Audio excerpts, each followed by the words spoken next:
and thanks for joining me on MTA's In the Fast Lane podcast today.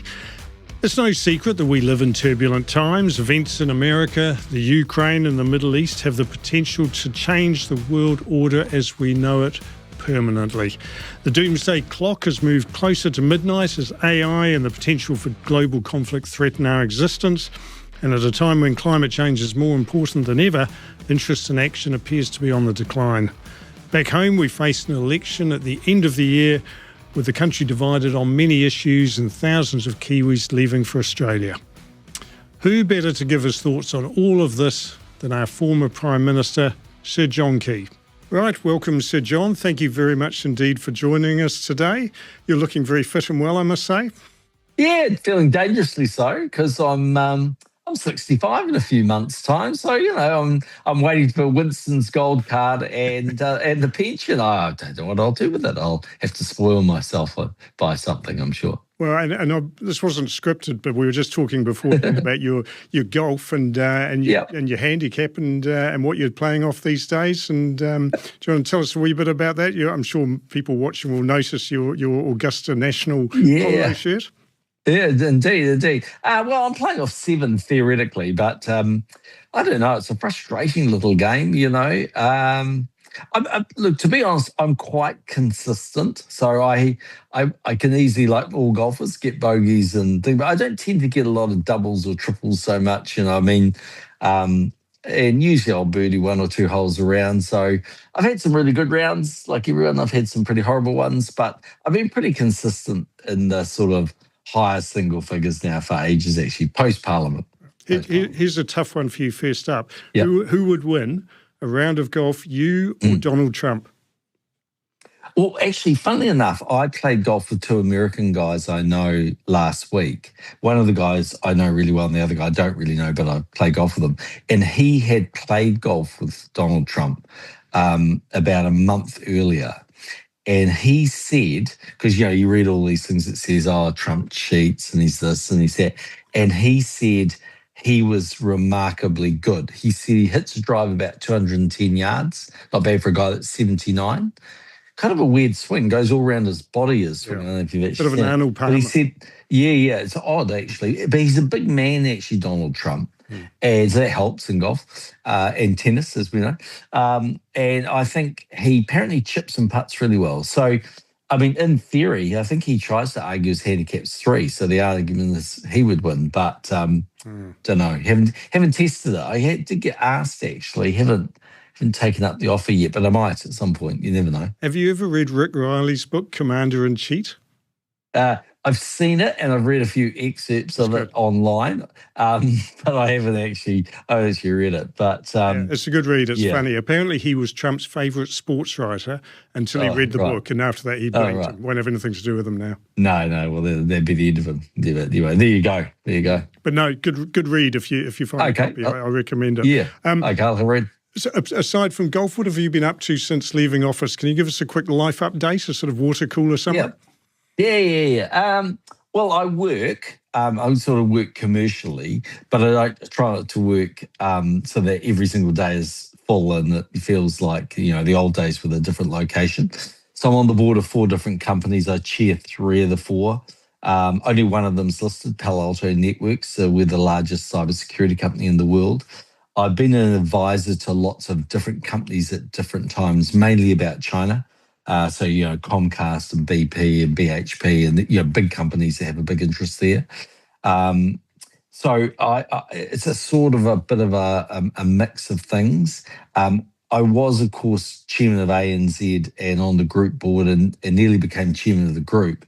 But banking is tough. It's not so much that the industry's tough. I mean, obviously, I come out of banking and I've got a pretty reasonable knowledge.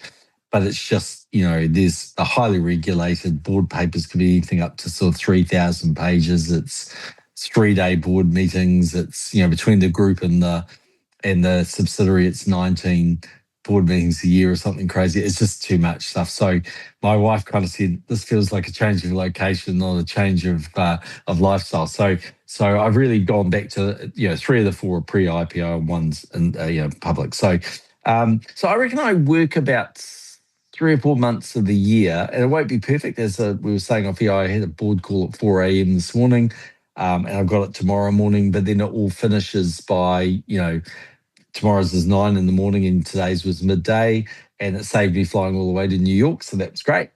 And so I could be highly productive. I can have a board call that might last a couple of hours because everything I do pretty much is Silicon Valley, so it might be, 6 in the morning till 8, and then honestly I could be free. So go and play golf. We travel quite a lot. Yeah. I'm around the house a lot more. So, Brona's constantly sending me out to find little jobs to do, They're good like that. And did I also read that you're now a helicopter pilot? Is that correct? Yeah. You're saying it with the same skepticism that my wife does, Simon. So, I realise this is a motoring podcast and not so much above the ground. But I had always liked the idea of them. I always had been in them a lot, and I was fascinated by it. I was fascinated by flight, I think, actually. Even when I was Prime Minister, it was one of those things where I'd be on a plane every day, and it wasn't a hard part of the job. I'd look out the window, and of course, sometimes when you're stuck at an airport or whatever, all that sort of stuff. It would have been far more useful if the New Zealand public had bought me a little Gulfstream jet or something. But anyway, they were reluctant to do that. But so I liked flight, and so I decided to learn. And initially, I learned actually in a Bell 206, if you know anything about helicopters. Then I learned, and then I finally finished my course and owned a Cabri, which is a French helicopter. Right. And it's a bit of a precursor to Airbus's offering, the Eurocopters. And I was going to stay in the Cabri for quite a long time, but it's a 2-person helicopter. It's a bit limited in what you can do. It was a beautiful machine. I actually sold it to a guy who is in Nashville. That's the international world we live in. It came from France, came in the container out here, Right. Ended up going in the container to Nashville. Ironically, they dropped it when it came off the port in New York, so it needed to be repaired. Anyway, it's all fine. And I bought, in partnership with a fantastic family, share of an EC-130. So it's a 7-person turbine helicopter. And I'm at about 300 hours now. So I've done quite a lot of hours, but I'm pretty conservative. I mean, those big machines, the insurers won't touch you until you've done at least 100 hours in that machine. Right. And because I have our son and lots of other people in it, I basically take a safety pilot with me, and they just fly around the country and seem to have a nice time. Don't have to do anything, but 1 in a million if something went wrong, and they'd be there to hopefully save our bacon. Have you had any close shaves? Not really. I mean, what you get a little bit is we have what's called TCAS, which is a anti-collision device in the machine, so we can see where traffic is. And in theory, every helicopter or plane has a transponder, right. And so it's just pinging a signal where you are. But believe it or not, some people, it's not the law. If I'd known this, I would have changed it as Prime Minister, but it's not the law to have a transponder on, actually, not for all aircraft. So I have occasionally been around when a biplane's been around, and there's been a drone once, and we had a flock of birds at 1,500 feet. I mean, there's all sorts of stuff going on up there, so you got to keep your wits about it. But I've never had anything where you would say it felt serious or so close it was dangerous. We do practice what effectively turn the engine off, auto rotations a lot, and I don't know, I feel incredibly safe in the machine, and the stats would sort of back that up. I think in 2019, I'm a little bit out of date on years, but in 2019, I think the type of helicopter I fly, the EC-130, flew 3 million hours worldwide and never had an engine out. So they are incredibly reliable, yeah. Incredibly reliable. Now, you're right. Being an MTA podcast, we do tend to talk more about vehicles on the ground than above it. So maybe if you could just sort of give us an idea of your favourite cars and what you're driving now. I understand you've had a bit of a recent change from one. It's changed, actually. Well, again, I'm sort of, I suppose at one level I would almost probably describe myself as not really a car guy, in that I couldn't fix one to save myself. Although I suspect with modern technology, whenever I've bought a new car, and I've got to tell you, I've bought quite a few since I left office, they always sort of loosely want to take me to the bonnet, and I kind of try and point out that's a bit of a waste of time. Put a lot of technology in there now anyway, so I don't worry. But in that, I'm not one of these guys that has 20 cars in a garage somewhere. But I love beautiful cars, and I can really admire them for what they are. And so, I have lots of friends that'll have, quite extensive car collections, and I'll go and admire them. And if you put a gun to my head and said, I'll go and pick one and take it for a drive, be a Ferrari, I think. And I'm not trying to be too fussy about which sort it was either, but they all look pretty good to me. Yeah. But I've had Bentleys actually since I left Parliament. I've had two GTs and two Bentegas. And I just sold the Bentayga and bought a Range Rover, actually. I bought the autobiography. And the last Bentayga was, weirdly for me, because I've changed them in about 18 months, was getting near 3 years old, so it was going to come out of warranty. And because Bentley haven't changed and facelifted that car yet, it's going to next year or maybe the end of this year, I thought, I'm just buying exactly the same car, and with exchange rates quite a lot more expensive. So I thought, what the hell, I'll try the Range Rover. And I've got to say, to the Range Rover or Land Rover drivers out there, my son's got a Defender. I can't speak highly enough of them. It's a fantastic car, and it's served me well so far. So it's called Rowan the Range Rover. Right. Not a bad little machine. Have you always named your cars? Are you one of those? Yeah, they've always had names, right. And it's really my wife that names them. The helicopter's called Rover. Everything's got a name around here, other than me, I think. Actually. But yeah, the helicopter's got a name. The car's got a name. Have you weren't tempted to go down the EV route? Have you ever sort of looked at that? Don't mind them, actually. I know they've actually weirdly probably been massively in favour and come out of favour. I think they drive incredibly well. I've driven them a lot in the States, actually, because I don't know if you know this, but when you go to a lot of these quite swanky hotels now, they seem to have this sort of system where they'll give you a car, like it's amazing, So they're often Lucids or, Lucids don't seem to be their car of choice at the moment. They've had Polestars and different things, but a lot of them are EVs. And you just go in there and you sign up. And I always stay at the Rosewood, so I know them pretty well, in terms of Silicon Valley and things. And they just toss me the keys, and I don't think they're too bothered about when I bring it back. And it's a different style of driving, as you will know better than anyone, but you don't need to use your brake really, because it does it all for you. And the acceleration's crew.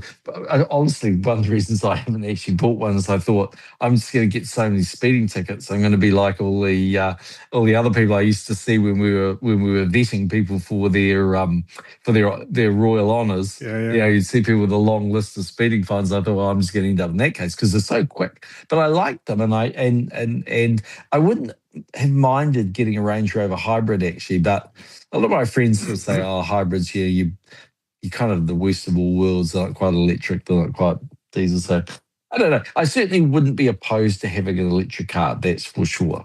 I like them. Just on things like speeding tickets and the like, have you ever been pulled over in New Zealand by a police officer and he's recognised you or seen the name, and have you had a sort of funny reaction in that type of situation? Well, weirdly, not because of anything I've done, not because I'm a goody two-shoes. I can assure you, I've had a few speeding tickets, but they've all been schoolboy errors going through speed cameras, I think, and nothing very high actually. Just 10 Ks over or something, and I'm nothing to be proud of, but nothing amazing. But twice I've actually been in the car when it's been pulled over, and both times Max has been driving. And the first time I was Prime Minister and he was learning to drive. He was on his restricted license. So he was driving, and the police chase car was behind us, and the police officer pulled us over. And he walked in and he said, "Right, young man, how old are you?" or something. I think he said he was 16 or whatever it was. And he said, "And you're on your restricted license?" He said, "Yes." And he said, "Got your license?" He said, "Yes." And he looked at, and then the police officer looked down and he looked over and he went, "Oh, good afternoon, sir. How are you?" I said, "I'm very well, thank you." And then he went through all the things. He was very proper about what he did. And so away you go. And then the other day, actually Christmas Day, our son doesn't drink actually. And he was having Christmas Day hosted with his fiancée at their place. So I said, "Well, why don't you come pick me up? Then I can have a drink and I don't have to worry about Uber or something." So he came and picked us up, and he got a breathalyzer test actually just down the road from his house and during the day. But of course he doesn't drink, so that was no issue anyway.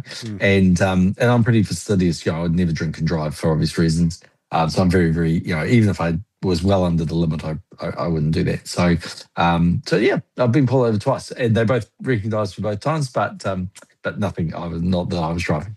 I have obviously nowhere near your level of profile or recognition or whatever from TVNZ days, but Yeah. Whenever I used to get pulled over, or several times when I got pulled over, and again, I must stress, for checkpoints and things like that, where I was very much under the limit. I'm with you on that. I would never drink and drive, and never have. And it would always be, the comment would always be something along the lines of, "Oh, you better be under, Simon, or we'll see this on the 6 o'clock news, and you'll be doing a story about yourself." And exactly. So there was always a comment, but it never caused any problems.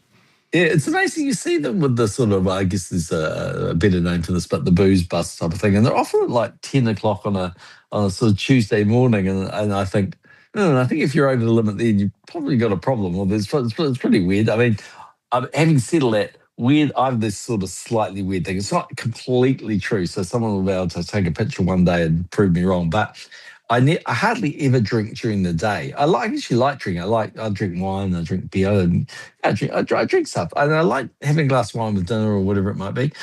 But when I was a trader and running banking businesses and stuff, I mean, the days of big drinking, boozy lunches, they kind of went out the window, and it was all, you could never do that. And of course, when I was in Parliament, and particularly with your Prime Minister, I mean, that's a non-starter. I mean, you're constantly on. And I'd never drink before I speak, because I always used to think I'm quite capable of getting myself in trouble with my rather interesting sense of humour, let alone be drinking. So I thought that would be the worst thing I could do. So, I hardly, honestly, even if we're in Hawaii, 99% of the time, if we were on holiday, it wouldn't make any difference. We'd be on foot, but I'd, because look, plenty of restaurants and bars down the road from us. But I'd probably just have a Diet Coke. But in the evening, I'd drink. Yeah, I like drinking, but I'd during the day, not my thing. Yep, no, fair enough. Now, that little mention of TVNZ just prompts me to say that we in our previous lives, you as PM and me as a reporter, our paths crossed a couple of times, not too often, but a couple of times. Yeah. And I think the last time that we had anything to do with each other in that sort of, in those roles, was a story I did about New Zealand's sexiest politicians. Oh, and I hate to reopen an old wound, but you only came second. Oh, that's right. Have you recovered? Who won? Yeah, well, who won it? Well, Simon Bridges. Oh, that's right. Well, he was a much younger man, wasn't he? You know, that's pretty much what you said. As long as it wasn't Stephen Joyce. I mean, I wouldn't want Stephen Joyce. Stephen Joyce, he wouldn't have a chance. Joyce, I mean, the former Minister of Transport. You can't have that guy winning it. No. I should point out this is still available to see on YouTube, by the way. Yes, so, I'm sure. Yeah, there you go. Simon Bridges took out first place, and you said almost what you just said. Then you said he's a good-looking young man. Yeah, he is. Well, a good-looking young man. Bill English was third. Yeah, I know. Well, it just shows you they don't know many politicians, isn't it, really? I think that's sort of the main thing. I used to win, I will say, not to wishing to brag, but I used to win the who would you most trust to babysit your kids? Okay. And actually, weirdly, my guys really liked that. They used to say, that's a really good sign. See, if mum and dad trust you to look after their children while they're going off for dinner and having a lovely time, they must think you're okay, and they'll probably trust you running the country. And that turned out I won 3 elections, so I guess that was true. Worked all right. Who knows? A little bit like that whole thing about, I don't know if this was anecdotal or whether it actually did happen, but there was always that sort of school of thought that you were the guy to have a beer with at a barbecue, not a glass of wine type guy. I don't know if that came out of focus groups or whatever, but that was always sort of bandied around. It's a similar sort of thing, isn't it? Just sort of gave you a bit of a common man touch, I guess. Yeah, well, it's one of the reasons why I think Boris Johnson actually is a good politician, and he's very retail, Boris. And I mean, look, you could wander down any street in the UK and find a gazillion people that will tell you he was terrible and terrible Prime Minister and all that sort of stuff. And funny enough, I just actually recorded on TV1 the other day. They did something on the Boris Johnson years or something, and I was watching it again. Not to say he's a saint. I'm not really trying to argue that. I actually personally like Boris, but the reason Boris is dangerous, I think, as a politician is he's the kind of guy that if you were in a marginal Conservative seat, you'd want to take him to your electorate because the Labour voters in the local pub would like Boris. And they kind of forgave him for looking like he'd slept on the porch outside and all the different things that went on, colourful nature of his life. Yeah. And so, I think if you have that kind of persona, like people are not scared of coming up to you and they kind of want to. And it's a funny thing because when you're in the public service, like effectively you are, when you're Prime Minister, they won't do anything other than call you prime minister. Even your caucus colleagues will call you prime minister. Yeah.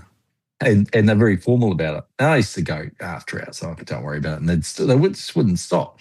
But you walk down the street and people go, "Oh, Johnny, how's it going?" And it was really funny. All these people around me calling me prime minister. The public would be calling me Johnny, and it was quite amusing. But I always took it as a positive sign because that they thought they could relate to me. Yeah. And relatability is really important because what actually in politics is people don't know policies very well. It's actually not to say that they're not bright or interested, because actually I think the public's really intuitive and they have a really good radar. They can sense when something isn't quite right, or I wouldn't quite believe it, or I kind of want to whinge about it, but I actually in my heart of hearts understand there's a reason why you're doing all this stuff.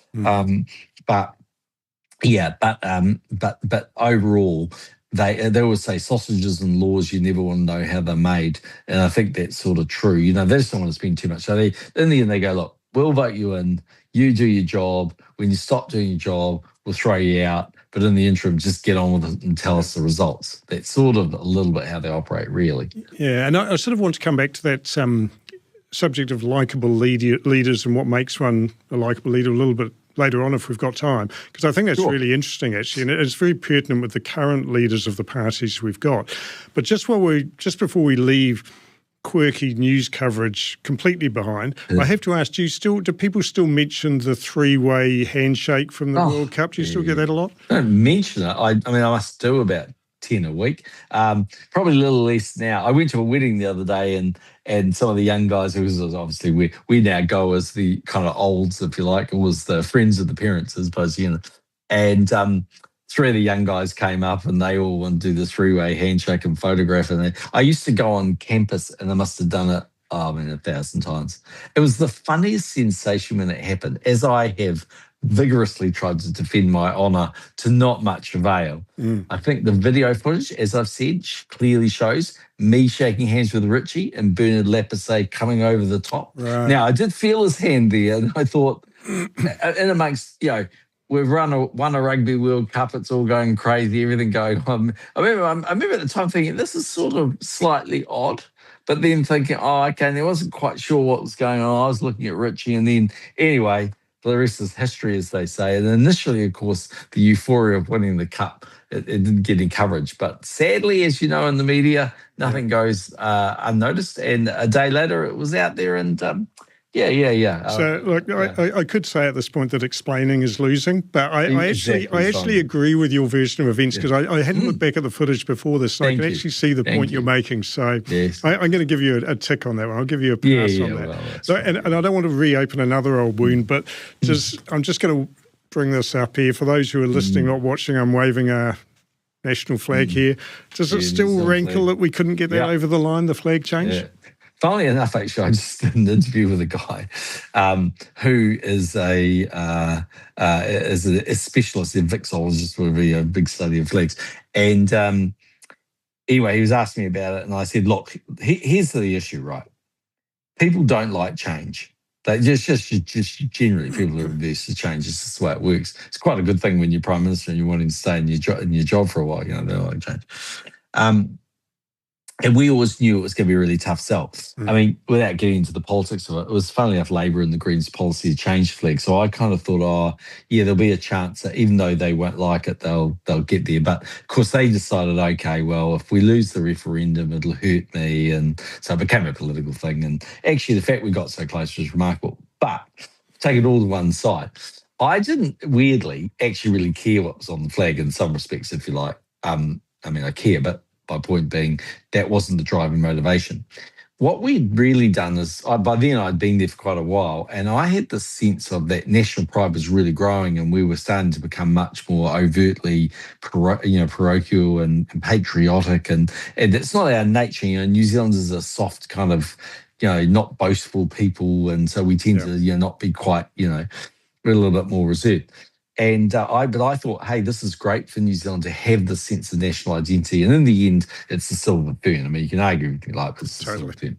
Yep. And I always used to say to people, if you're walking down the street in Croatia and you want to show people that you're a New Zealander, you'll either put on a T-shirt that's got a silver fern, or it's like the symbol for Augusta. It's internationally recognisable.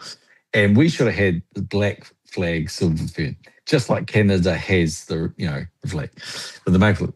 And of course, what Canada did in the end was what I should have done. They just changed the law. Because actually what people don't understand is you don't need a referendum. All you need is 61 votes to change the Anthems and Emblems Act or whatever it is. Right. Anyway, we didn't do that. And but I honestly reckon had I just done it, and I mean, people were worried about, it looked like ISIS and all this, but had I actually done it, I think A, you would see a lot more flags. B, it would get used a lot more.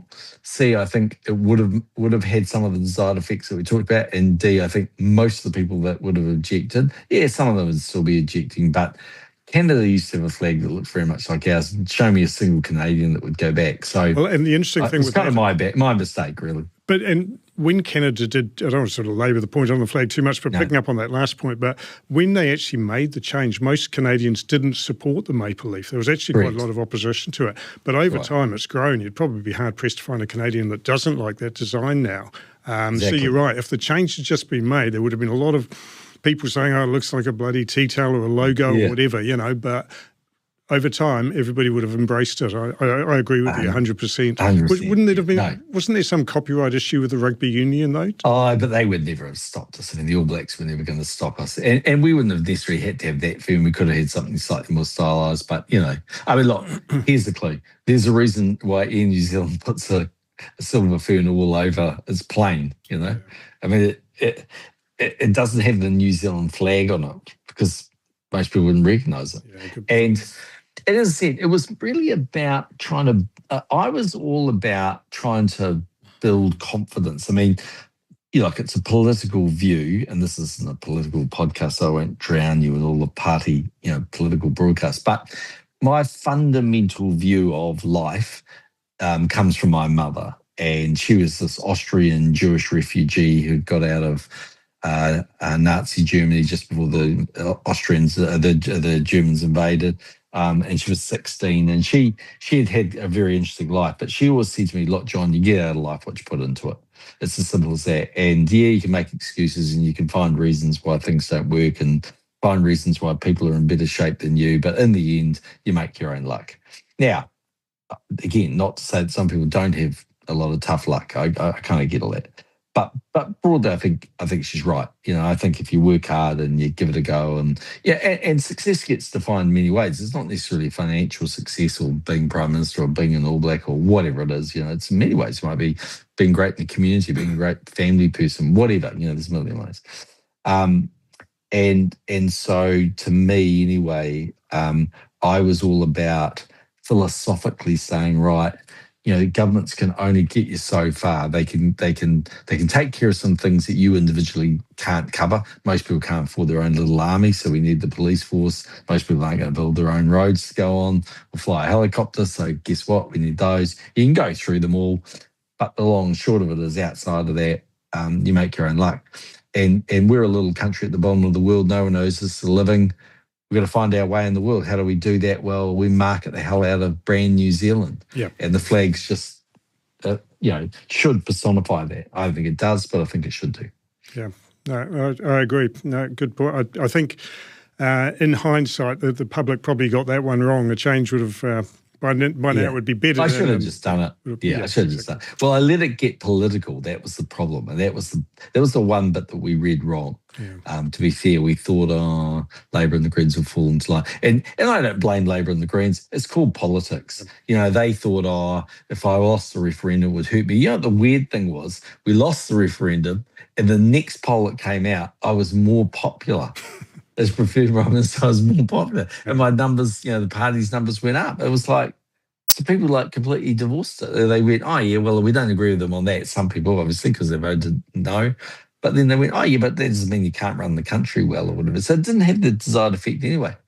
Talking about numbers and polls and whatnot, that's probably a perfect segue to get your thoughts on the current PM, first of all. I think a lot of MTA members and people listening will be interested in your thoughts and assessment of Christopher Luxon as we go into election year. How would you rate his performance as PM? Well, I think he's doing some really sensible things, particularly in your space. I mean, some of the moves around speed limits and having realistic speed limits where the roads permit that, 110 k's and things, good on them. And they're building lots of roads, and we need roads. I mean, I don't care what people tell me, whether it's public transport, buses, trucks, whatever. We're a very spread out country topographically. It's difficult. Our topography, should I say, is difficult. So, basically we need roads, and the government's been committed to that. So, look, I think Chris is doing a good job. I think it's one of those things where it hasn't been the easiest run in the world, and I think there's a couple of reasons for that. One, he's managing a three-way coalition, which is with much more dominant partners. So he gets a little bit squeezed of airtime sometimes, and some of the things I know he would want to do, and he sometimes talks to me about wanting to do, he can't do because his coalition partners won't agree. And you've got that at the moment where Winston's saying, I'm not going to vote for an Indian FTA. Well, okay, but I mean, they happen to be the most populated country in the world. Europe's just signed a massive FTA.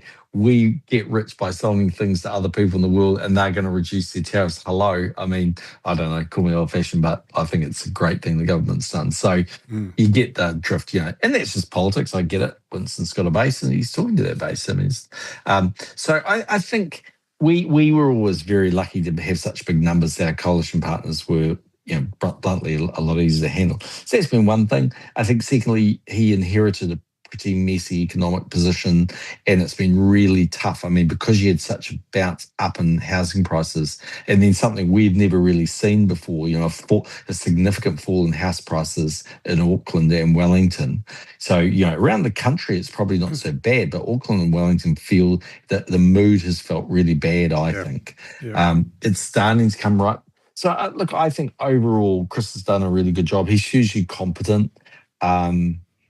I think he's one of those people. I mean, I see, I talk to him, a lot, and I see him at lots of different events where I'll go to things or whatever, and I always remark about how much time and energy he puts into everything, and he goes and talks to everybody, and he's incredibly patient. And I used to think I was pretty good at doing stuff, but I think he's really patient and hardworking when it comes to that stuff. He does have great energy, to be fair. He does turn up, and he goes through a lot of things. He does seem to have a great energy about him. What do you make of that criticism that's quite sort of widespread, that his coalition partners kind of have the whip hand in the coalition, and that they've got too much, and they've got too much sway in the coalition over Luxon? Well, they probably do, but the problem you've got is that it's really difficult because we have MMP, and he can stamp his feet all he likes and say, I mean, take the foreign buyers ban on housing. It's the craziest policy in the world, in my personal opinion. So, okay, Labor bring the thing in, and it was meant to stop, an increase in house prices for first-time buyers. Well, they went up more than we've ever seen in our lifetime. When Jacinda was Prime Minister, I mean, we're up 50% in 2 years, I think. So it never worked, right? But in getting rid of it, of course, it's been pretty impossible. And so, but what do you do? I mean, Labor's not going to vote for it. He doesn't have the numbers. He doesn't have an executive power. So sometimes his own coalition partners can make him look weak. And the reason they can make him look weak is because they're talking to their base. In the end, you're a government, but every party is talking to the people they think that support them. So it ain't easy. He's not naturally weak. I'll tell you that for nothing. I mean, I was on the board of Air New Zealand when Chris was the CEO. He's smart as hell, works really hard, was quite dominant in his views in the room, not afraid to make decisions, not afraid to hire and fire where he thought was appropriate. So I think I put it this way, I don't envy the governing relations he's got, not because of the parties. I think, to be fair, I mean, Winston and I have had our battles over the years, but I can respect the fact that he's had a political party that's been in and out of office, but been there for a very long time. And I think David's the same. He's doing a good job of running ACT. But they've got their own base, and what they're terrified of is typically MMPs consume small parties, and they try, as much as they're trying to hold the government together, they're also trying to mark out their territory. Yeah, yeah. One thing that sort of strikes me, and tell me if you think I'm being unfair with this, is that Christopher Luxon has struggled to sort of win over people personally, even people that voted National.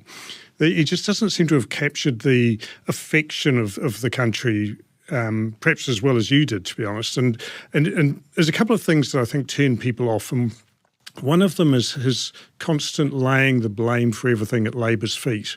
And I think there was probably a feeling in the first year of office, fair enough, but we're still doing it in the third term, and to me, it's worn quite thin, and a lot of other people say that. And then the other thing that I think he's probably not quite got right is his work with media and appearances. And he's obviously had a lot of training, and he's sort of developed some patterns which he repeats a lot. You know, the sort of caricature one is, what I have to say to you is, or what I'd like to say to you is. And I mean, first of all, is that fair? And secondly, is it a little bit of inexperience, perhaps, insofar as he hadn't been around the game for that long before becoming PM? Yeah, okay. So, I mean, I'm obviously a big Chris supporter and a big National supporter, but, you know, no one can deny that his numbers and the party's numbers are not as high as we'd like them to be. Yeah. So we can argue all we like that we know him to be this fantastic guy who everyone should like, but actually that's not what the numbers show right at the moment. So, yeah, does he have a better job or another job to do to try and change that? I think yes. I think secondly, I think I probably did like the media more than him, actually. I think in hindsight, I think it doesn't mean that I didn't have my run-ins. I mean, my goodness, you know, sometimes he says to me, oh, it was a lot easier in my day, but I feel like saying, well, have you ever met Duncan Garner and Guy Nesper and Paddy, Gower and a whole bunch of other people, and Francesca Mould, John Campbell? Yeah, there's a whole lot of them. Yeah, I remember, and they were just doing their job, but it wasn't like they were patsies. I mean, these people were out there every day of the week trying to make stories and prosecute issues. So anyway, I don't know. I tell you what is sort of slightly weird, I think, and that is politics is a funny business, and I think I am probably in hindsight, if I was to kind of analyse myself, I think I am a pretty retail sort of person. I'm lucky to live in a financially very well-off position on a relative basis in New Zealand. But I think growing up in that state house, and I don't know, just the nature of the beast, and I always get mocked because my pronunciation or whatever it is. Yeah, but it's interesting. Maybe that makes me a Kiwi. I don't know. This is something I'd actually like to ask you about, because with respect, you had your share of goofs when you were PM. You'd sort of sashay down the runway at the fashion thing, and you do your social media things, with Max quite often. And but everybody seems to apparently we killed planking, I think. That's right. But everybody seemed to not just forgive you for it, but actually kind of like you for it. Yeah. But he just doesn't seem to have that. I don't know what it is. If he does something that's slightly embarrassing, everyone tends to sort of jump on and take the piss a wee bit. Whereas with you, it was almost embraced and certainly forgiven. But what's the difference? Is it just personality? I don't know. Don't know. It's just different times. It's sort of weird because, like, I kind of probably at the height of being, when I was really popular and our numbers were great, I could have walked the same plank that Don Brash did and literally probably fallen in the water, and everyone would have gone, oh, what's that clown doing now? But it would have all been fine. Probably my numbers wouldn't have changed. We got wet. But when Don did it, it was, walk the plank, or he couldn't get out of a race car or whatever thing they wanted to criticise him for. So it's kind of, I don't know, it's horses for courses. There's just no getting away from the fact that, there isn't quite that thing. I think, without being silly, I think Labor did quite a good job, actually, of trying to position him as being this very unusual religious guy that maybe something dark and secret happens. In fact, I've probably been to church more than he has, and I don't go to church, but I've been to plenty of weddings and funerals. So the point being, he actually, again, isn't some strange kind of guy. And But they did quite a good job of that. And I don't know, it's maybe there's just different times. It's sort of hard to explain. And it's like a lot of things. I mean, this is the weird thing about being prime minister. No one will ever believe this, but what's true is, okay, you can prepare yourself for lots of stuff. I mean, okay, if you're the prime minister of the day at the moment, then you just need to look at, Fox News or CNN for 2 minutes, and you're going to get questions on Greenland or Minnesota or whatever thing that, Donald Trump's done or the US government's done. But there are so many things you can't prepare for. And even when you get questions on issues that are coming, honestly, trust me when I tell you, you'll get the first couple right. And then there'll be all these questions. And I mean, we used to do it. I mean, we'd prepare for post-cabinet press. So it would take an hour. And I'd say to my guys, there'd be 15 of them in the room. I'd go, okay, ask me every rotten, dirty, nasty question you can ever think of, gloves off. And they'd get the first one right or the second one right. And there'd be all this stuff. And I'd be sitting there going, these people are the best in the business. They didn't even think of these questions. So why is that? I don't know. So in the end, you're a little bit naked up there. You've got to trust your instincts. And I think that was one thing I was quite relaxed in. I think most people kind of thought, look, okay, he's a sort of business guy. He's not a standard politician. He's probably not going to be there forever. As much as people say they were shocked when I retired, they probably weren't. And so in a lot of ways, when I did things in my natural disposition was to say, well, okay, I think this is good for the economy, therefore it'll be good for health and education or whatever because we'll have more money or whatever. I don't know that really sort of shocked them. And in many respects, I am economically conservative and definitely socially liberal.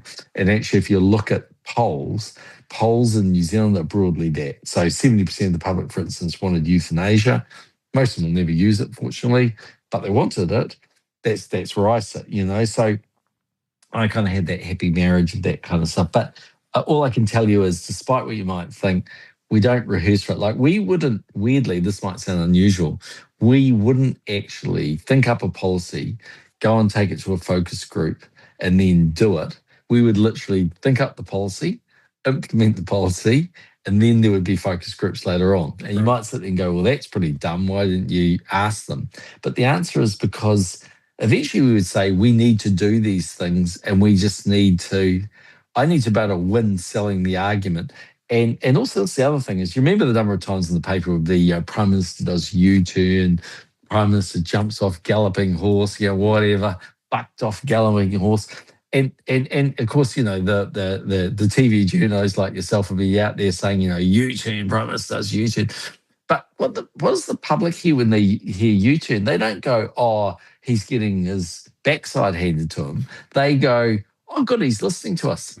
And and I wouldn't be doing a complete U-turn on absolutely everything. I mean, probably we were never going to go mining on Barrier Island. There's a shock. So it got pitched out there and then pretty quickly realised that wasn't right. But we did extend mining activity in New Zealand because we believed in it. So, I sort of see what I mean. I totally see what you mean. And to be honest, and I don't want to rag on my old colleagues, but I actually think people talk about politicians being out of touch with the public and the electorate. I actually think the press gallery is totally out of touch with the electorate and the public most of the time. It's a very introspective world, the press gallery, and they become very consumed with issues and perceptions which are not reflected in the voting public whatsoever. Process. They worry all about process, like when did I receive an email? How long did it take me to reply to it? Were there any other emails? Was there, and there's always some sort of, we always used to say, if it's cock up or conspiracy, go with cock up. Honestly, the number of times that people would think there was this great, fantastic conspiracy that me and Stephen Joyce and Bill English had dreamed up, and it would be like literally something happened and we kind of fell over ourselves, and good, bad, or indifferent, that was the way it was. Not to say that we didn't have a plan for a lot of things. Of course we did, but, we're never quite that clever to get everything right. And so I think what happens with the public is they go, okay, And let's just run this past me one time. I've got 3 children, a massive mortgage. I'm not sure if my employer's going to keep employing me. By the way, one of the kids is getting bullied at school, and I'm not sure whether grandma's hip operation's going that well. I'm sick of the traffic jam I'm in, and blah blah blah. And they're worried about the big issues, and as much as they care about politicians that say, "Hey, mate, could you sort some of those issues out?" And someone talking about whether I read an email or I'd ever met Kim.com, it's just not that interesting. It's not relevant in their world. They just go, okay.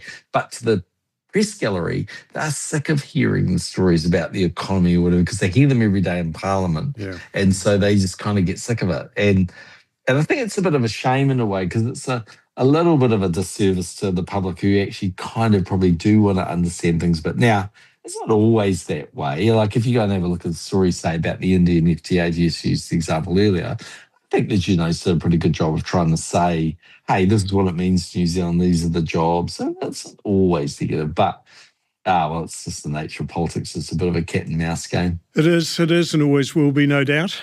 Which will only ramp up as we get closer to November the 7th.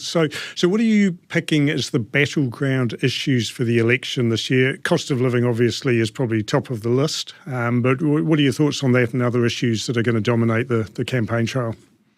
Yeah, well, I mean, I think if you look at the themes for just a second, what's happening in the world is the Economist wrote a story, let's take a step back a while ago, that said we're living in the era of grumpiness.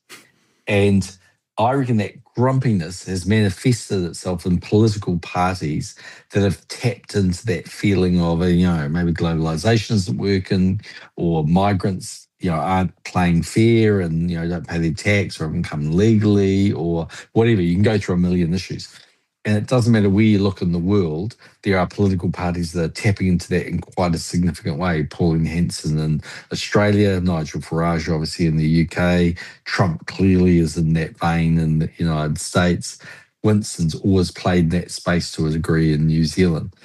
And I think that grouping of people that feel, hey, I'm not well served by the traditional left and right. I think that continues actually. So I guess, of course, the economy, the future of where we're going, a little bit on, there'll be individual issues, maybe around tax, or there'll be, whether roading or public transport, it'll be the normal stuff.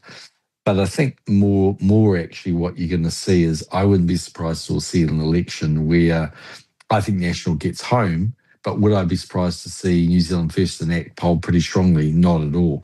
Just equally, like I wouldn't be surprised to see certainly the Greens poll pretty well. And as for all the problems that Te Pāti Māori's had or having, again, there's a base for what they talk to and about. And I might not agree with it, but here's a clue: they're not trying to talk to me. They're not even interested in me. They know I'm not their voter. So I wouldn't be surprised if you do see, there's been a lot of times in New Zealand's history, National and Labour together have polled 80%, a few times when they've polled in the mid-60s.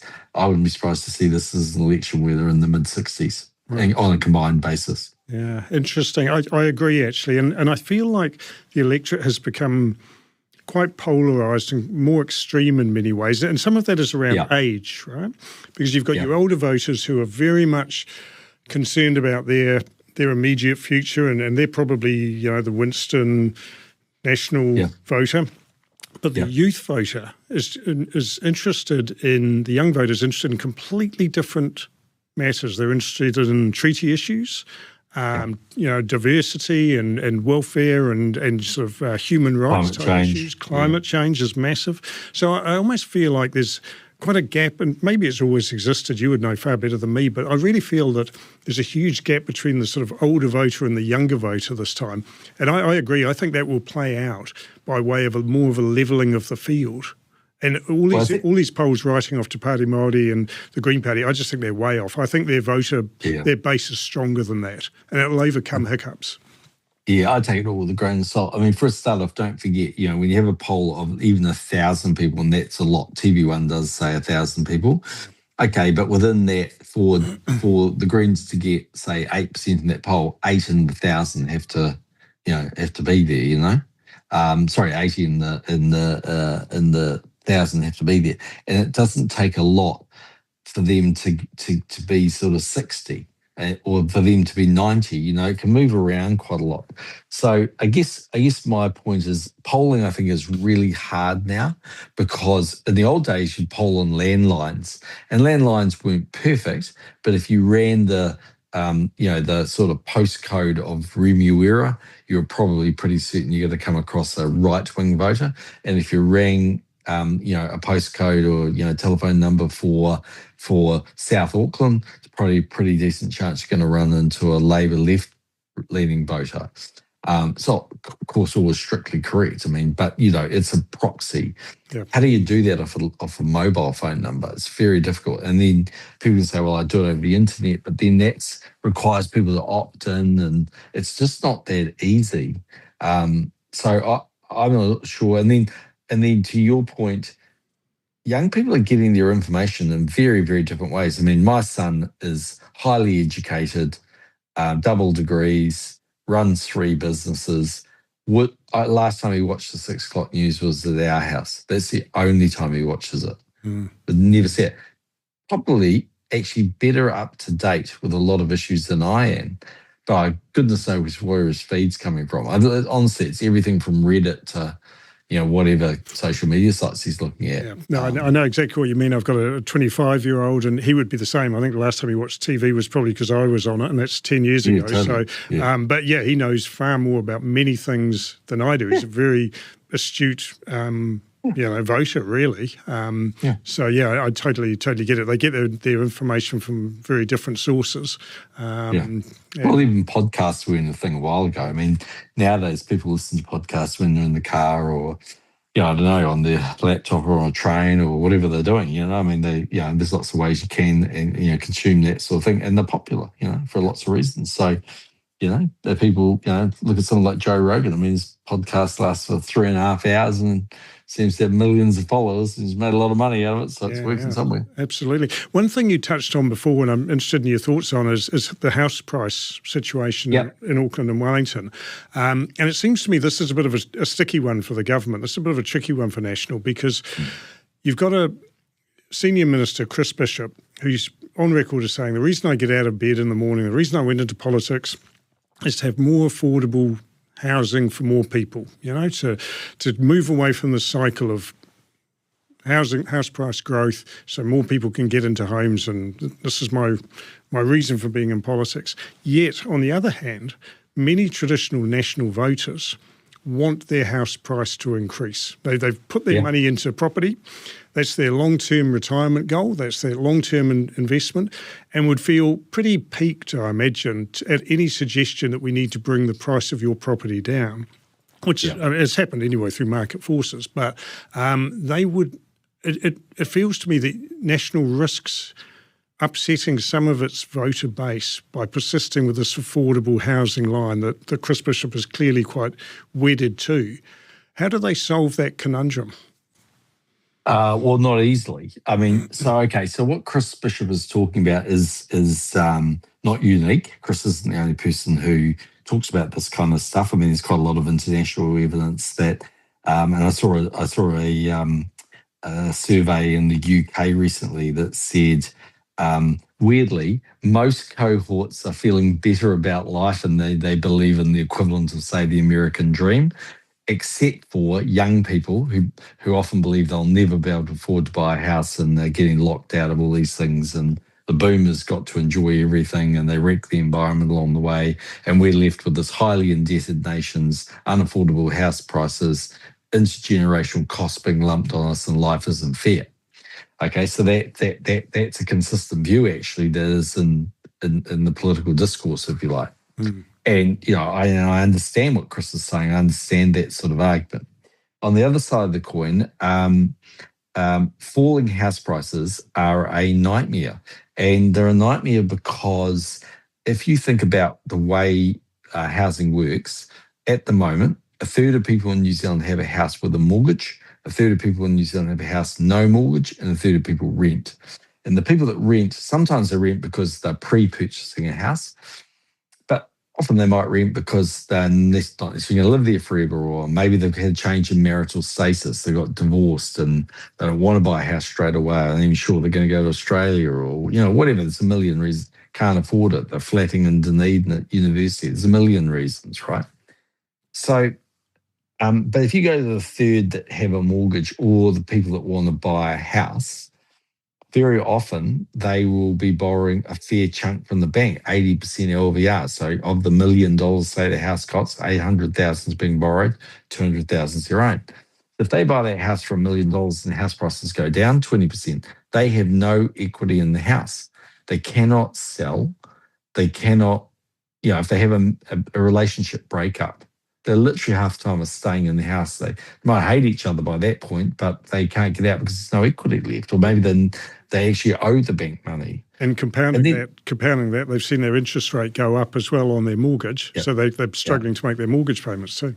Yeah. And then they've got this wealth effect where they sit there. I mean, it just doesn't matter how many times, you can argue the economics all you like, but if you own a house and you go and buy the house, I'll keep the math simple, you buy it for $1 million and, and you put in 200,000, borrow 800,000, over 10 years it doubles and it's worth $2 million and your mortgage is still 750, all of a sudden you feel wealthier.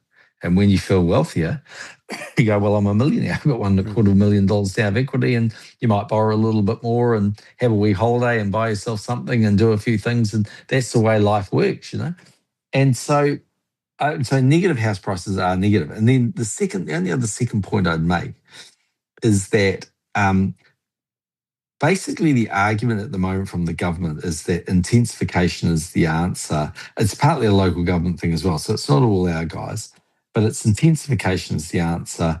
And my point to you would be, I get a little bit of that, but who wants to live there? I mean, I'm on record when I was Prime Minister saying, look, apartments are a good idea. They're great at various stages of your lifestyle. When you start, maybe when you're a bit older, whatever. But a hell of a lot of people live in New Zealand, I've got to tell you, because of the Kiwi dream, that they think they're going to get a bit of dirt in the backyard. Kids can run around, they can have a paddling pool, and they won't have a barbecue. Yeah. And they don't want to live in these high stories. So these apartments do not sell well in New Zealand. The aftermarket's been terrible. So yeah, you can argue all you like. You can put a 15-story building next to us in, St. Stephen's Ave, but I've got to tell you, I'm not entirely convinced who's buying all this stuff. Yeah. So I guess all I'm sort of saying to you is, look, the simple answer about affordability is a story of house prices, but it's actually a story of interest rates and wages. And if you could define what is utopia, in my opinion, it wouldn't be what Chris Bishop is saying, a 40% reduction in house prices. It would be slowly, gradually increasing house prices with wages running faster than house price growth and with modest interest rates. And frankly, I think that's actually a scenario where people have predictability. And we live in a property owning democracy. People want to own homes. New Zealand Super is predicated on you owning a home. So I don't know. Maybe I'm just stuck in the view of all of those national voters that you're talking about. But I, for one, we are not overloaded with property in our house. We own one house in New Zealand and we own one house in Hawaii. Now, my son has property interests and kids own houses. Yeah, I get all that. But basically the bottom line is, it's not like we own 50 rental properties or something and, I'm somehow pushing the barrel. I just think that for most people, if they can buy a house, it's a great way of saving. It's better for societal issues like, predictability of kids going to school and all that sort of stuff. And what you don't want those people to do is going into that house and then getting cleaned out because house prices go down. Doesn't make sense. Yeah, no, absolutely. Just quickly on local politics before we talk about the global situation, I guess in the interest of fairness, what would your rating or your assessment be of Chris Hipkins and his chances going into the election? It always strikes to me that perhaps unfairly, Chris Hipkins, he just still comes across as quite boyish, it's an unfortunate... Yeah, well, he looks like he's 12. Exactly. So does Simeon Brown, to be fair. Maybe it's a useful thing that'll serve them well when they're 55. That's right, but it's unfortunate, isn't it, when somebody just sort of lacks a natural gravitas and sort of maturity and which he's obviously a very bright, capable guy, but, it's hard to get past that sort of image, isn't it? Yeah. Look, It's going to be quite a tight election. I mean, I think everyone can tell you that. Um, obviously, this is not going to come shock to anybody listening to this podcast. I want National to get there. But is it going to be a hard-fought race? Is it possible there's a change of government? You cannot rule that out. And if our guys want to get home, they've got to get out and vote for us to get back. I don't live in a world where, I don't live in a world where I hate politicians because they come from the other side. Philosophically, obviously, I identify with the views of our people. But if I saw Chris Hipkins in the street, I wouldn't walk on the other side of the road not to talk to him, and I wouldn't abuse him. And I don't think the man's an evil guy. I think he's got a philosophically slightly different view on some things in life than me. But I quite like Chris. I've had some good chats to him over the years, and look, I think most people would accept that Jacinda was at the end of her time was quite a polarizing prime minister because of Indeed. COVID and all of those things. And I know lots of people who just really, really do not like her. And I always try and say, look, I know Jacinda pretty well. I don't dislike Jacinda as a person. I don't agree with the way that we ran the COVID policy at the end, and I don't agree with some of the things she did. And obviously, I don't love her government and all that sort of stuff. But at a purely personal level, I wish her well. I'd say life's too short to have all that sort of stuff, really. I mean, in any parliament, honestly, there's some that you like and some that you don't like, but it's a little bit less about what party they come from and a lot more about their personality, really. Yeah, no, fair Some enough. of them don't like me, so it's hard to Who like could them not anyway like you? Who because could not it's like you? mutual. Oh, well, trust me, some don't. It would actually be fantastic to touch base with you later in the year as we get closer to See whether I'm right. Yeah, well, that's right. Yeah. But to revisit and sort of look at progress and how things are going on the campaign trail, if that opportunity presents itself, that would be fantastic. But it would also be great to talk about world politics now, because, man, what fascinating times we live in there. And perhaps first, if we talk about Donald Trump. And for me personally, I've gradually come to the belief that although his politics are certainly not my politics, he's an incredible individual. I mean, he's an absolute force of a man, really, But he does seem to be taking, well, first of all, I mean, would you agree with that in terms of sort of character assessment of Trump? I mean, it's very hard to think of somebody possessing the same self-confidence and belief as he does, really. He's quite a unique character. Well, he's 79 years of age and he doesn't seem to be running out of energy, that's for sure. I mean, his work rate and things are sort of incredible. Look, policy-wise, some of them, some of them I think are right or at least broadly correct. I mean, countries do have a right to protect their borders and people do want to feel safe. And there are plenty of things where I'd say, I kind of agree with some of the things he's doing, or at least a decent share of it. Some of them I obviously disagree. I don't agree with tariff policy. I just don't think it's good for America, actually, let alone the rest of the world. And I think it's an interesting position because I think the US has, ever since World War II, really been the global leader of the free world. Yep. And it does seem as though he's much more focused on probably really, frankly, North America and the Americas as his backyard, and a little bit less about other parts of the world. So, there's sort of some interesting things. As you say, his personality is very, very different. If you look at polls, this is just a statement of fact. I think someone like President Obama was about 90% popular in New Zealand, and I think I haven't seen one, but I reckon if you looked at a poll, probably Donald Trump would be 90% negative. And a lot of it is just style more than the sort of issues. But what I've always tried to say to people, because I'm a natural right-wing voter, obviously, so I would vote for the right.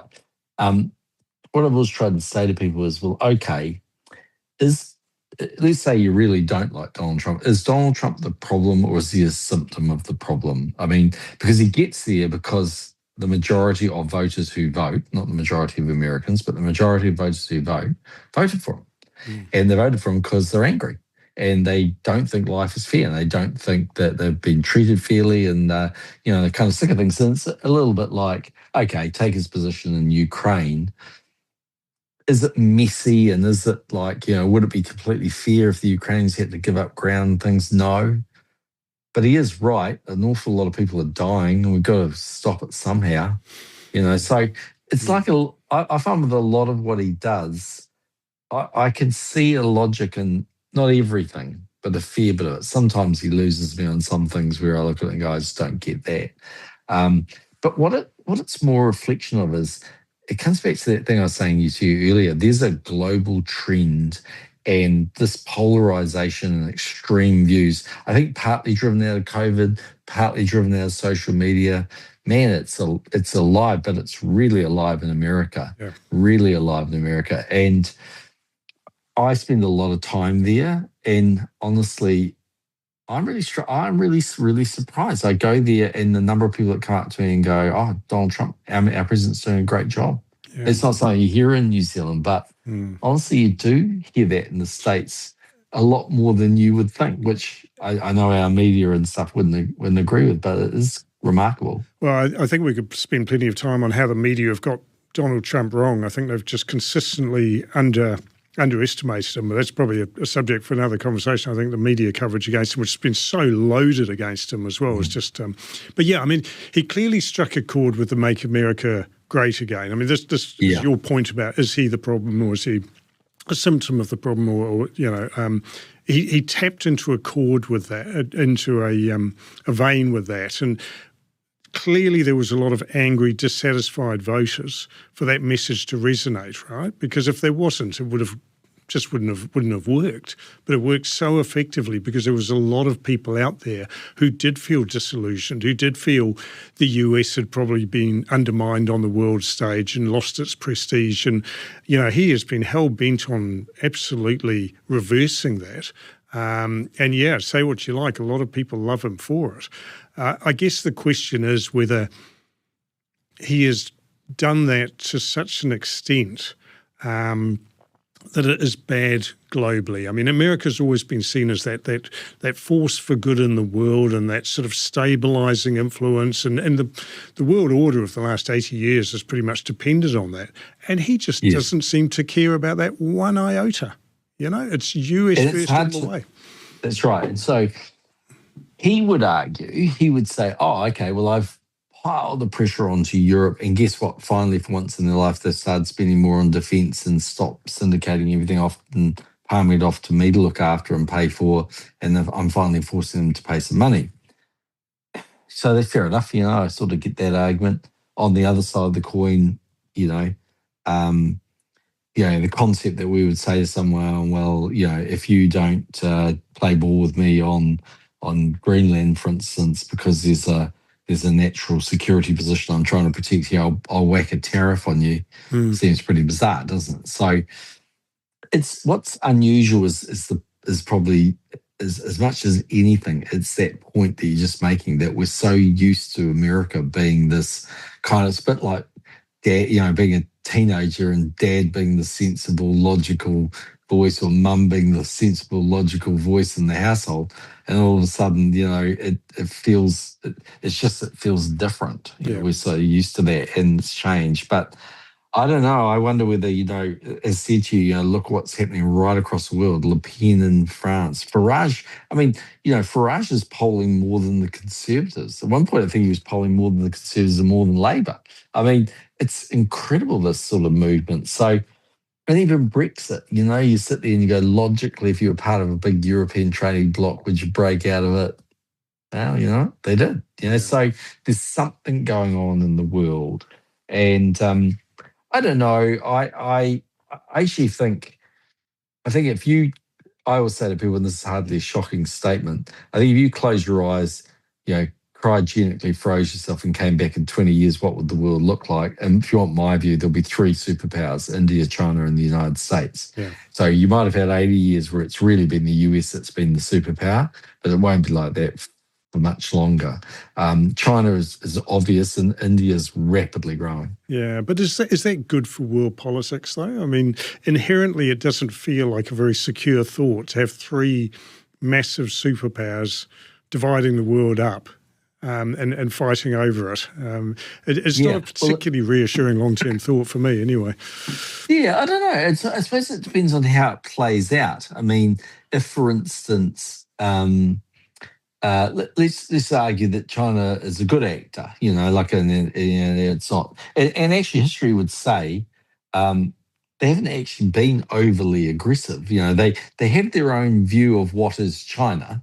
So they have a one China policy, and that includes Taiwan and Hong Kong and all those things. But they haven't actually, outside of that, been overtly aggressive. So what you do know is if China and India just carry on doing what they're doing, which is growing at these incredible rates, building a huge volume of middle income consumers. Given we live in Asia and they're part of Asia, I think that's actually good for New Zealand's economic future. And that's why I know so many people, for the last couple of years, I think we've sort of lost our mojo a wee bit and people have felt pretty down. And I think, again, it's largely been an Auckland, Wellington thing where, house prices have been bad, cost of living's been tough and interest rates were going up and the Reserve Bank engineered a recession. Who knew, but they got one. So it's been kind of hard for people. I think that it's so easy to feel negative, but then I just look at, and I don't want to be a Pollyanna about it, but I just look at New Zealand and say, okay, for all of that, what a remarkable country, still rich in resources, great place to grow things, fantastic place to visit, largely unpopulated. So we might think we've got issues, but you go around the world and every country's got those issues in spades. So, to me, at least anyway, I haven't lost faith in New Zealand. I think we go through our moments, but I still think it's a mighty fine place to live. I think for me, the real, I actually could understand the logic behind it, but for me, a real alarm bell was around Trump and Greenland. His argument made sense to me from a world security, American security point of view, but just the way he went about it showed such a blatant disregard for NATO and another sovereign nation, and it was I just found that it was scarcely credible to see a US president talk in that way. Well, firstly, I can understand it, intellectually, a piece of dirt and they want to protect it. I get that. But, then they've also got a lot of rights already, by the way, by the looks of things. Not that I'm the expert in these matters. But, so fair enough. But if you go and go into ChatGPT or Gemini or one of these AI, things, and say, summarize to me in 10 points the art of the deal, Donald Trump's book. What they come out and tell you pretty quickly is you need to gain leverage. So I need to get leverage. That's the first thing I need to do. I need to gain leverage, and then I need to negotiate the best position I can using the leverage I've got with you, right? And there's varying different things. There's a few other things that it comes out with about what you should do. So, he goes in there and he says, I'm going to invade you if you don't agree to it, or I'm going to put 200% tariffs on it or whatever. And then lo and behold, what he's actually agreed is, by the looks of things, I'm not sure we're completely right, but a little bit of extra dirt for a few more bases. Maybe that was the starting position. Yeah. You know what I mean? Yeah. I don't know. I just don't know. But everyone's so grateful that he says, I'll accept that instead after making the big threat. That's my point. Yeah. Then all of a sudden it looks all right, eh? Yeah. But I don't know. I wonder also too. I mean, you looked at the US polling was because I watch NBC and ABC News every night on YouTube. Really fascinating, actually. And the US polling on Greenland has been that the vast, overwhelming bulk of Americans do not support him going in there or do not support him spending any more money there. Actually, the vast bulk of Americans just want him to get on and fix the issues in America. Yeah. That's actually what they want. His strongest line was drain the swamp. That was actually his best line. Probably make America great again as a national rally cry, if you like. But yeah, I think there's been a real reserve amongst the American people to get involved in overseas conflicts, going back probably to the 60s and 70s with Vietnam. The Vietnam War, really, yeah. Yeah. And actually with pretty good reason. Their track record hasn't been great. It's nothing personal. It's just they're really hard wars to win, wherever you go. And it might even be like Venezuela. I mean, I don't think again, most people would probably say, if you were just being objective, were there a lot of drugs coming out of Venezuela? Yes. Is Maduro a bad actor? Probably yes. Blah, blah, blah. But, if they ended up having to actually run the country, man, that would consume a lot of bandwidth for Marco Rubio and Pete Hegseth and a few other people, I would have thought. Yeah. What did you make of Canadian PM Mark Carney's speech where he basically said sort of middle powers had to band together and, if we're not at the table, we're on the menu? What did you make of that? Yeah, well, I know Mark quite well. Excuse me, he was Reserve Bank governor or governor of the Bank of England. And when I was Prime Minister, I used to go to the UK a lot and he would always see me. Really gracious guy, would always see me. Super bright. I liked him. I think he's quite a moderate, actually, really. He's just making a point, isn't he, that if you accept that we're living in this world where it almost feels like, certainly Donald Trump, I think, has had a view that sort of says, if you're the big dog, you kind of have some loose authority over your area. It's like, because you kind of do get the feeling he's far more sympathetic to what Russia's doing in Ukraine than we might feel about it. Yeah. And weirdly, despite all the things they say about it's a red line if China was to take over Taiwan, you sort of wonder whether that'll be the same position in 10 or 15 years if he was still there, arguably, right? Don't know, but not sure. So I think Carney's point is just simply, if you're Canada, and certainly it's true if you're New Zealand or Australia, you're never going to be a superpower. So it's not a new view, actually, that small countries can get a lot of strength by being together. That's why the kind of, these small powers have actually had a fair bit of influence. I mean, it's kind of interesting with Canada. That's the one part of the relationship with the United States that's really confused me. Could I understand there's election Venezuela? Yeah. Can I understand? Because I think Trump actually genuinely does hate drugs and the scourge of drugs and the number of young people are dying from fentanyl and all these things. I actually give him some credit for, he's not being cynical about that. I think it worries him, troubles him. He wants to stop it. Good on him. I agree with him. But Canada's like us saying, oh, we're not going to have a great relationship with Australia. I mean, there have been the odd time the odd prime ministers haven't got on, but as a general rule, we work pretty hard to make it happen because it's logical, Yeah, and I think it's been a weird response. I think Canadians are puzzled too, aren't they? I think they're almost hurt. Yeah. They've always sort of thought that I think they've always known they were the little brother, but I think they've always thought it was quite a respectful and, amiable sort of relationship between the two, and certainly a productive one in terms of trade. And I think they're just quite confused and hurt by some of the language that's come out. That's the impression I get. I just find it slightly odd because I think, and the stuff that I know of Mark Carney, I would have thought if the US president was trying to have a good relationship, like a practical working relationship, I think he'd get one with Mark Carney. Like, Mark Carney's not Jeremy Corbyn. Jeremy Corbyn has an extremely socialist view of the world, or Bernie Sanders, Fair enough, it is what it is. They're entitled to their view. It's a hell of a long way from where I think the world should operate, but fair enough. It's life. If you can't defeat the argument, then, there's something wrong with you, right? But Mark Carney's not that person. Mark Carney's a moderate. Totally. Mark Carney could be on the right or the left, would be my guess. I mean, I never picked up he was particularly left-wing, for instance, when I spoke to him. Talking about powers and countries banding together, I saw a story today reviving the suggestion that New Zealand should become a state of Australia. Have you got any thoughts on that? Whether that would ever changed. We've always been in the Constitution of Australia. We just have to tick the box. Look, in the same way that Canada is not about to become the 51st state, we're not about to become whatever the 8th state of Australia or whatever it is. It won't happen. But what we have got is the best scenario. CER is the most comprehensive free trade agreement. We have I used to think, actually, when I first came back, we should have a single currency between Australia and New Zealand, which probably actually meant the Aussie dollar, not an ANZ dollar, given the way the Aussies would probably think about it. But I've actually changed my mind and decided I was wrong about that. Because I think currencies are quite good safety valves if you ever need them. Like, if we ever got foot and mouth, the Kiwi would really go down, but that would actually help the export sector of the economy recover. So I sort of think I'm wrong on that one.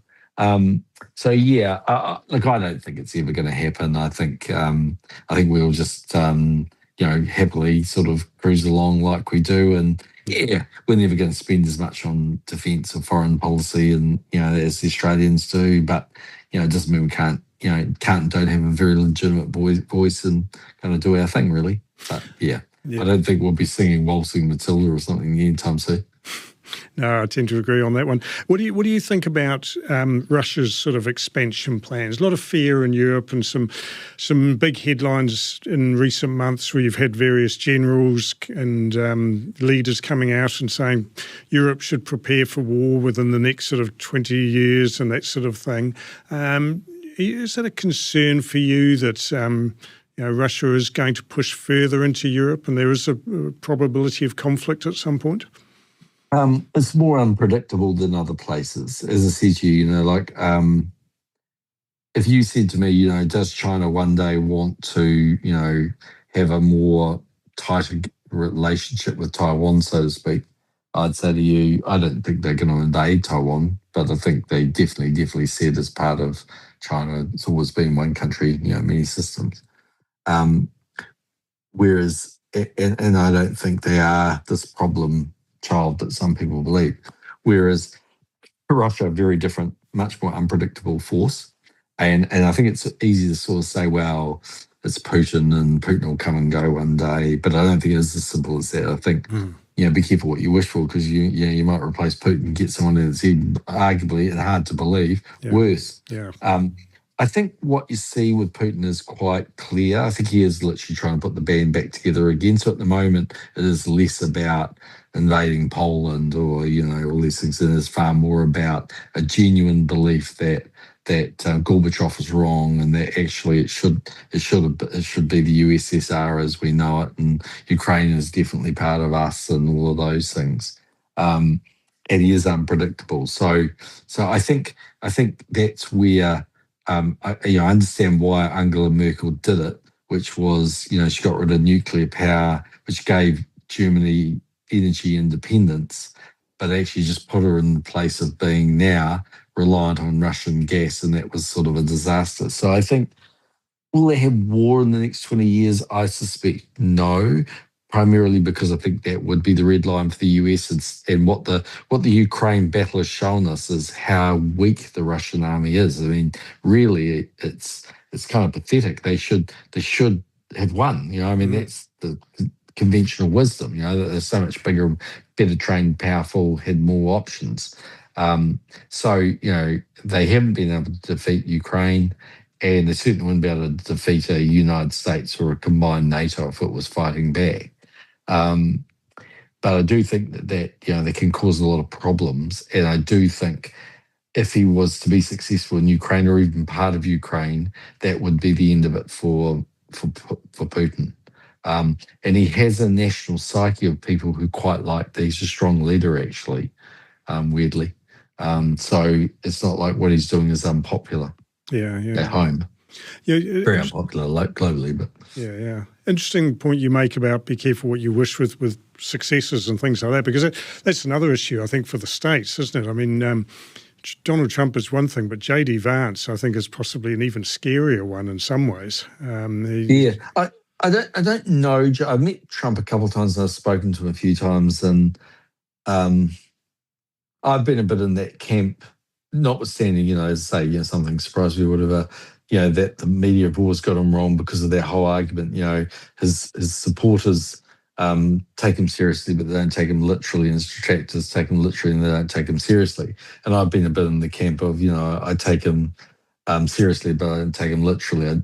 Did more people turn up to his inauguration than Obama's? Well, I could spend 5 minutes of my life trying to count everyone up. I don't think the answer is yes, right? So, but I get it that he's trying to tell everyone how great it was. So I don't know. I just don't know with J.D. Vance. I don't really know him. I must admit, I watched the Netflix movie on him. and I found it really what a fascinating background and everything, and um, I don't know, I just don't know.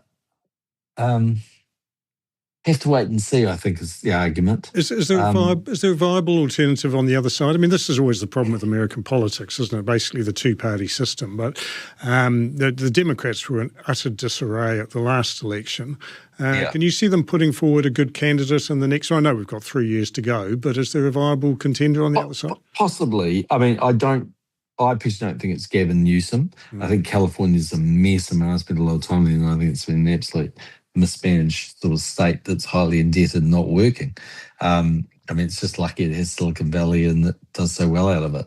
I don't know. I think, can they find someone? I think the answer is yes. I mean, if you watch, NBC News every night, you'll see, some serious people that pop up, and you'd never say never. I also think it comes back to a little bit what you were saying earlier, I think, about Donald Trump. For all of his strengths and his weaknesses, he's kind of a force of nature. I mean, the American public actually kind of like that brashness, sort of that sort of, the apprentice kind of guy. I'm not sure myself, actually, that translates to Donald Jr. or Eric, Trump, or necessarily JD Vance. Weirdly, I think they sort of see Donald and they kind of understand. They've seen him for 40 or 50 years doing all this stuff, right?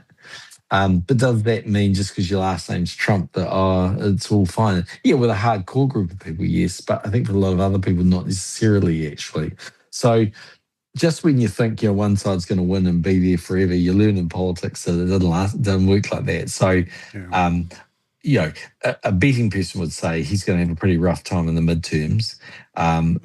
Does that make him a lame duck president if he loses? Well, it makes it harder for him, but he can still do things with executive powers, and he still seems to want to push the envelope anyway. But there are, exactly who wins the next election, who the candidates are on both sides, far from known, I think. Yeah, it's going to be an interesting one. That's a very good point you make, actually. I think it's very easy to fall into a trap of just a sort of assuming a successor will carry over the same support base that the predecessor had. And there's nothing to guarantee that Vance will inherit Trump's voter base at all. In fact... and it depends on what happens too. Yeah. See, if you look at the big, beautiful bill in the US, it's certainly big. I don't know whether it's beautiful, but I think on the numbers I saw, it increases national indebtedness from 36 trillion US dollars to 40 trillion. So it's $4,000 billion of additional expenditure. So do I think the US economy might actually run quite hot for the next few years? I reckon there's every chance it might, because the pump's been primed, and add into that much lower fuel prices and things. Yeah, I mean, of course, the price of eggs and other things are going up, but actually the US economy might be quite strong for the next few years, and certainly GDP growth looks like it's quite strong at the moment. So, but the biggest problem, I think, so over the next few years, actually, economically, America might look good, but the question is, for a future, president or presidential candidate, maybe there would come a time where people will say, actually, you just can't print checks forever, and you've got to be a bit more fiscally constrained. And I don't know, 3 years is a very long time in politics. 3 weeks is a long time, but 3 years is a very long time. Certainly is. You mentioned before that you don't agree with the tariff policy. In a nutshell, and for those of us that aren't very economically minded, what's your reasoning there? Why do you think that's bad policy?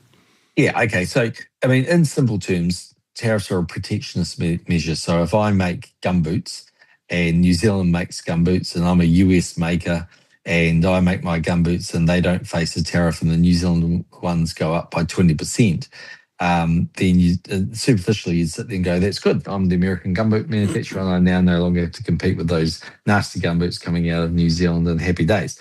But what happens is, this is the actual thing that happens, is the New Zealand manufacturer goes, right, well, I've got to get my price down. I've got to get more efficient. So they'll start using AI and robotics and all sorts of things. And eventually they become a lot more productive. And so what ends up happening is you wake up one day in US manufacturing, rather than investing in technology and driving itself to be at the cutting edge, actually takes a step back because initially it's got this form of protectionism.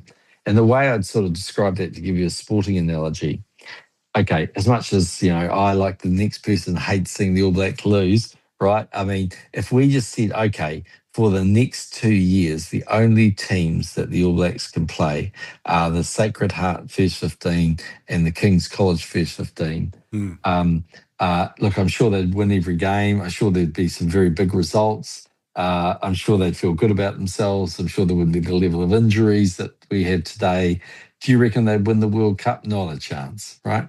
So I don't like the fact that they're going to have to go over to South Africa and have RJ Snyman and these massive colossal guys pummeling them. But the reality is that's what makes them stronger, and that's like that in an economy. If you just cocoon people away superficially, initially you think it's fine, but actually long term it doesn't work. And that's why the only place you need to look is New Zealand farmers. We had the biggest protectionism in the world.